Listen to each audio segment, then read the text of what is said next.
Assurance vie, faut-il revoir vos placements après le record du CAC 40? L'assurance vie reste à ce jour le placement financier phare des Français. A priori, celle-ci se positionne toujours devant les livrets réglementés. D'autant plus que la bourse est accessible via des contrats d'assurance vie. Le point. Faut-il intégrer des UC boursières dans votre contrat d'assurance vie après le record du CAC 40? Le CAC 40 a encore enregistré un record, soit une progression de 8250 points. De quoi motiver les épargnants à s'y positionner davantage. Pour investir dans la bourse, plusieurs options sont possibles de nos jours. Citons notamment les contrats d'assurance vie dits multi-supports, des produits d'épargne accessibles à tous. Les chiffres sur l'assurance vie française sont toujours éloquents. Effectivement, la collecte nette s'élève à 9,3 milliards d'euros pour le premier trimestre 2024. Sur cette période, les épargnants ont placé 9 milliards d'euros sur leurs livrets A et LDDS ou livrets de développement durable et solidaire. La preuve qu'il s'agit toujours du placement préféré des Français. D'après France Assureur, les cotisations de l'assurance vie sont chiffrées à 48,2 milliards d'euros pour le premier trimestre 2024. Un volume nettement élevé qui s'explique par le retour du fonds euro avec une collecte positive à 0,9 milliards d'euros, contre 2,6 milliards d'euros pour les UC.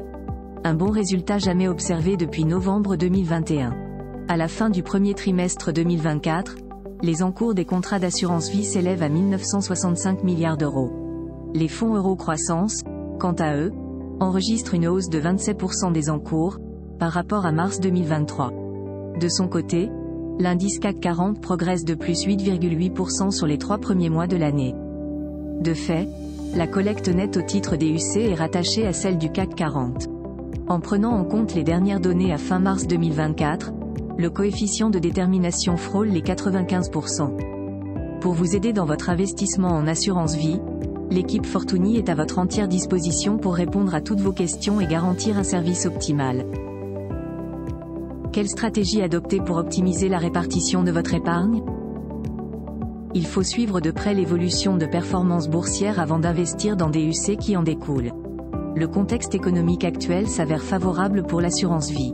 Le moment idéal pour réorganiser votre épargne se situe entre les mois de mai et juin.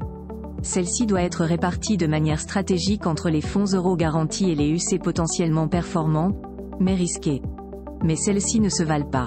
Pour chercher plus de performance, investissez dans des supports d'investissement fructueux à l'instar des SCPI ou sociétés civiles de placement immobilier. En 2023, celles-ci avaient enregistré un taux de distribution moyen de 4,52%.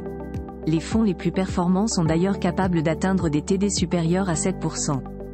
En cas de forte exposition au marché boursier, vous pouvez céder vos UC proportionnellement à vos besoins de liquidité. Il s'avère avantageux d'opter pour cette approche pour anticiper une partie ou la totalité de votre épargne en assurance vie dans les prochains mois. Vous sécurisez ainsi votre dépense de consommation ou d'investissement.